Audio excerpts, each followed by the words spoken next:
नमस्कार प्रिय भक्तों, पवित्र कार्तिक मास की हार्दिक शुभकामनाएं। आज हम सुनेंगे कार्तिक मास महात्म्य कथा अध्याय 8। उसके बाद सुनेंगे कार्तिक मास की पौराणिक कथा। कार्तिक मास महात्म्य कथा अध्याय 8 इस प्रकार है। नारद जी बोले, अब मैं कार्तिक व्रत के उद्यापन का वर्णन करता हूँ, जो सब पापों का नाश करने वाला है। व्रत का पालन करने वाला मनुष्य कार्तिक शुक्ला चतुर्दशी को व्रत की पूर्ति और भगवान विष्णु की प्रीति के लिए उद्यापन करें। तुलसी के ऊपर एक सुंदर मंडप बनावे, उसे केले के कंबों से संयुक्त करके नाना प्रकार की धातुओं से उसकी विचित्र शोभा बढ़ावें। मंडप के चारों ओर दीपकों की सुंदर श्रेणी ढंग से सजा कर रखें। उस मंडप में सुंदर बंदरवारों से सुशोभित 4 दरवाजे बनावें और उन्हें फूलों तथा चंवर से सुसज्जित करें। द्वारों पर पृथक पृथक मिट्टी के द्वारपाल बनाकर उनकी पूजा करें। उनके नाम इस प्रकार हैं: जय, विजय, चंड, प्रचंड, नंद, सुनंद, कुमुद और कुमुदाक्ष। उन्हें चारों दरवाजों पर 2-2 के क्रम से स्थापित कर भक्ति पूर्वक पूजन करें। तुलसी की जड़ के समीप 4 रंगों से सुशोभित सर्वतोभद्र मंडल बनावे और उसके ऊपर पूर्ण पत्र तथा पंचरत्न से सुशोभित कलश की स्थापना करें। कलश के ऊपर शंख, चक्र, गदाधारी विष्णु भगवान का पूजन करें। भक्ति पूर्वक उस तिथि में उपवास करें तथा रात्रि में गीत, वाद्य, कीर्तन आदि मंगलमय आयोजनों के साथ जागरण करें। जो भगवान विष्णु के लिए जागरण करते समय भक्ति पूर्वक भगत संबंधी पदों का गान करते हैं, वे सैकड़ों जन्मों की पाप राशि से मुक्त हो जाते हैं। जो मनुष्य भगवान के निमित्त जागरण करके रात भर भगवान का कीर्तन करते हैं, उनको असंख्य गोदान का फल मिलता है। जो मनुष्य भगवान की मूर्ति के सामने नृत्य गान करते हैं, उनके अनेक जन्मों के एकत्रित पाप नष्ट हो जाते हैं। जो मनुष्य भगवान के सम्मुख बैठकर कीर्तन करते हैं और बंसी आदि बजाकर भगवत भक्तों को प्रसन्न करते हैं तथा भक्ति से रात्रि भर जागरण करते हैं, उन्हें करोड़ों तीर्थों का फल मिलता है। उसके बाद पूर्णमासी में एक सपत्नी ब्राह्मण को निमंत्रित करें। प्रातः काल स्नान और देव पूजन करके वेदी पर अग्नि की स्थापना करें और भगवान की प्रीति के लिए तिल और खीर की आहुति दें।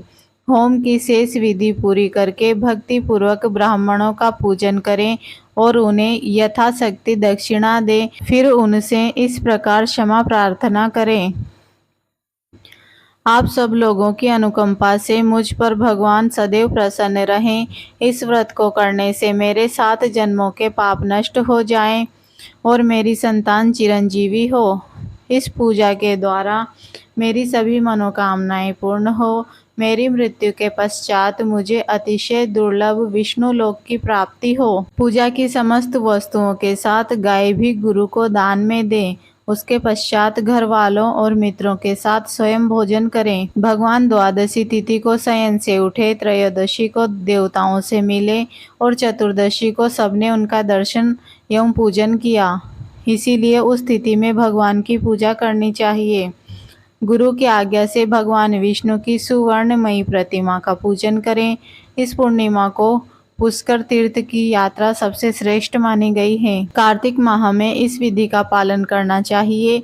जो इस प्रकार कार्तिक के व्रत का पालन करते हैं, वे धन्य और पूजनीय हैं।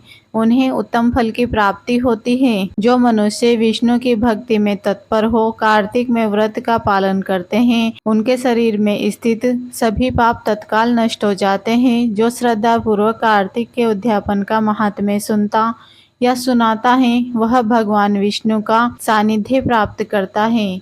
यह थी कार्तिक मास महात्म्य कथा अध्याय 8। अब हम सुनेंगे कार्तिक मास की पौराणिक कथा। कार्तिक मास की पौराणिक कथा इस प्रकार है। एक नगर में एक ब्राह्मण दंपति रहते थे। वे दोनों प्रतिदिन 7 कोस दूर गंगा और यमुना नदी में स्नान करने जाते थे। इतनी दूर आने जाने से ब्राह्मण की पत्नी थक जाती थी। एक दिन उसने अपने पति से कहा कि हमारा एक पुत्र होता तो कितना अच्छा रहता। पुत्र की बहू आती तो हमें घर वापस आने पर घर पर खाना बना हुआ मिलता और बहू घर का काम भी कर देती। अपनी पत्नी की बात सुनकर ब्राह्मण ने कहा कि तूने बात तो सही कही है, चल मैं तेरे लिए बहू ला ही देता हूँ।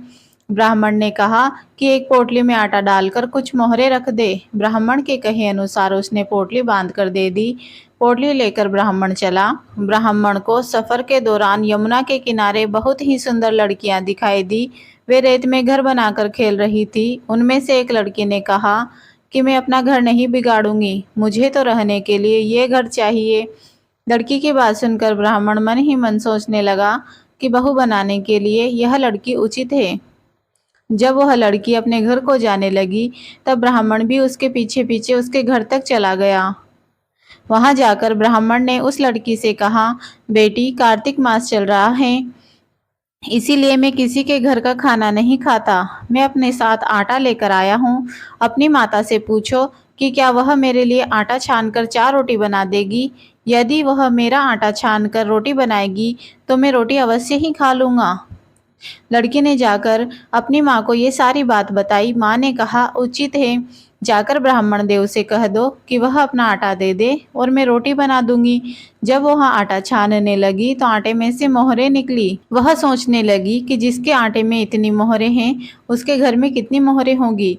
जब ब्राह्मण खाना खाने बैठे तो लड़की की माँ ने उस ब्राह्मण से पूछा कि क्या आपके कोई लड़का है और क्या आप उस लड़के की सगाई करने जा रहे हो। यह सुनकर ब्राह्मण ने कहा कि मेरा लड़का तो काशी में पढ़ने गया हुआ है, लेकिन यदि तुम कहो तो खांड कटोरे से विवाह करके तेरी बेटी को अपने साथ ले जाऊं। लड़की की माँ ने कहा, ठीक है ब्राह्मण देव। इस पर लड़की की माँ ने लड़की की खांड कटोरे से शादी करके ब्राह्मण के साथ भेज दिया। ब्राह्मण ने घर आकर कहा, रामू की माँ, दरवाजा खोल कर देख, मैं तेरे लिए बहू लेकर आया हूँ। ब्राह्मण की पत्नी भीतर से ही बोली, हमारे तो कोई औलाद नहीं है, तो बहू कहाँ से आ गई। दुनिया तो ताने मारती ही थी, अब आप भी मारने लगे। ब्राह्मण ने कहा, तू दरवाजा खोल कर तो देख। जब ब्राह्मणी ने दरवाजा खोला तो सामने बहू खड़ी थी। उसने बहू का स्वागत किया और आदर सत्कार से अंदर ले गई। अब जब ब्राह्मण अपनी पत्नी के साथ नदी स्नान करने जाता तो पीछे से बहू घर का सारा काम करके और खाना बनाकर रखती थी। वह उनके कपड़े धोती और रात को हाथ पैर भी दबाती थी। इस तरह बहुत दिन बीत गए। ब्राह्मणी ने अपनी बहू से कहा कि बहू, कभी चूल्हे की आग मत बुझने देना और मटके का पानी खत्म मत होने देना। परंतु एक दिन चूल्हे की आग बुझ गई। यह देखकर बहू घबरा गई और भागी भागी अपने पड़ोसन के पास गई और कहा कि मेरे चूल्हे की आग बुझ गई है, मुझे थोड़ी आग चाहिए। मेरे सास ससुर सुबह 5 बजे से गए हुए हैं, वह थके हुए घर आएंगे, इसीलिए मुझे उनके लिए खाना बनाना है। यह सुनकर पड़ोसन ने कहा, तू तो बावली है, तुझे यह दोनों मिलकर पागल बना रहे हैं। इनके कोई पुत्र नहीं है, ये निसंतान है। बहू ने कहा, नहीं, ऐसा मत बोलो, इनका बेटा तो काशी बनारस में पढ़ने गया है। इस पर पड़ोसन ने कहा कि यह तुझे झूठ बोलकर लाए हैं, मेरी बात को सच मान, इनके कोई बेटा नहीं है। अब बहू पड़ोसन की बातों में आ गई और कहने लगी कि अब आप ही बताओ, मैं क्या करूं। पड़ोसन ने कहा कि करना क्या है, जब तुम्हारे सास ससुर आए तो उन्हें जली हुई रोटियां बना कर देना और बिना नमक की दाल बना कर देना। खीर की कड़छी दाल में डाल देना और दाल की कड़छी खीर में डाल देना। पड़ोसन ने उसे अच्छे से सिका पढ़ाकर भेज दिया। फिर जब उसके सास ससुर आए तो उसने न तो उनका आदर सत्कार किया और ना ही उनके कपड़े धोए। जब उसने सास ससुर को खाना दिया तो सास बोली, बहू, आज यह रोटियां जली हुई क्यों हैं और दाल भी अलूनी है। तब बहू ने पलट कर कहा कि एक दिन ऐसा खाना खा लोगे तो कुछ नहीं बिगड़ेगा तुम्हारा। सास ससुर को खरी खोटी सुनाकर वह बहू फिर से पड़ोसन के पास गई और बोली कि अब आगे क्या करना है। पड़ोसन ने कहा कि अब तो 7 कोठों की चाबी मांग लेना। अगले दिन जब सास ससुर स्नान करने के लिए जाने लगे तो बहू अड़ गई कि मुझे तो 7 कोठों की चाबी चाहिए। तब ससुर ने कहा कि इसे चाबी दे दो। तब सास ने बहू को चाबी दे दी। सास ससुर के जाने के बाद जब बहू ने दरवाजे खोले तो देखा कि किसी में अन्न भरा है, किसी में धन भरा है और किसी कोठे में बर्तन पड़े हैं। जब उसने सबसे ऊपर का 7वां कोठा खोला तो देखा कि शिव जी, पार्वती जी, माता लक्ष्मी, गणेश जी, पीपल पतवारी, कार्तिक के ठाकुर, राई दामोदर, तुलसी जी का बिड़ला, गंगा यमुना और 33 कोटि देवी देवता विराजमान हैं। वहीं पर एक लड़का चंदन की चौकी पर बैठा माला जप रहा है। यह सब देखकर उसने लड़के से पूछा कि तुम कौन हो। तब लड़का बोला, मैं तेरा पति हूँ, अभी दरवाजा बंद कर दे, जब मेरे माता पिता आएंगे तब दरवाजा खोलना। यह सब देखकर बहू बहुत खुश हुई और 16 श्रृंगार कर सुंदर वस्त्र पहनकर अपने सास ससुर का इंतजार करने लगी। अपने सास ससुर के लिए अच्छे अच्छे पकवान बनाए। जब उसके सास ससुर घर आए तो उसने उनका आदर सत्कार किया और प्रेम पूर्वक खाना खिलाया और हाथ पैर दबाने लगी। पैर दबाते दबाते बहू ने कहा कि माँ, आप इतनी दूर गंगा यमुना स्नान करने के लिए जाती हो तो आप थक जाती हो, इसीलिए आप घर पर ही स्नान क्यों नहीं करती हो। यह सुनकर सास कहने लगी कि बेटी, गंगा यमुना घर पर तो नहीं बहती। तब उसने कहा, हाँ माँ जी, बहती हैं, चलो मैं आपको दिखाती हूँ। जब बहू ने सातवां कोटा खोलकर दिखाया तो उसमें शिव जी, पार्वती जी, गणेश जी, लक्ष्मी जी, पीपल पतवारी, कार्तिक के ठाकुर, राय दामोदर, तुलसी जी का बिड़वा, गंगा यमुना बह रही है और 33 कोटि देवी देवता विराजमान हैं। वहीं चौकी पर बैठा एक लड़का माला जप रहा है। माँ ने उसे देख कर कहा कि बेटा, तू कौन है? लड़का बोला, माँ, मैं तेरा बेटा हूँ। तब ब्राह्मणी ने पूछा कि तू कहाँ से आया? लड़के ने जवाब दिया कि मुझे कार्तिकेय जी ने भेजा है। माँ ने कहा, बेटा, यह संसार कैसे मानेगा कि तू मेरा बेटा है? माँ ने कुछ विद्वान पंडितों से मदद मांगी। पंडितों ने कहा, इस पार बेटा बहू खड़े हो जाएं, उस पार माँ खड़ी हो जाए।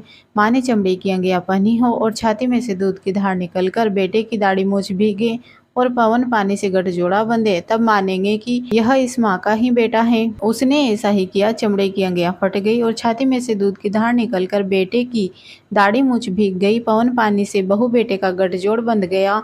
यह सब देखकर ब्राह्मण और उसकी पत्नी की खुशी का ठिकाना न रहा। तो यह थी कार्तिक मास की कथा है। कार्तिक के ठाकुर जैसे ब्राह्मण और ब्राह्मणी को बहू बेटा दिया, वैसे सबको देना। कार्तिक मास की कथा कहने, सुनने और हुंकार भरने वालों पर सभी पर कृपा करना।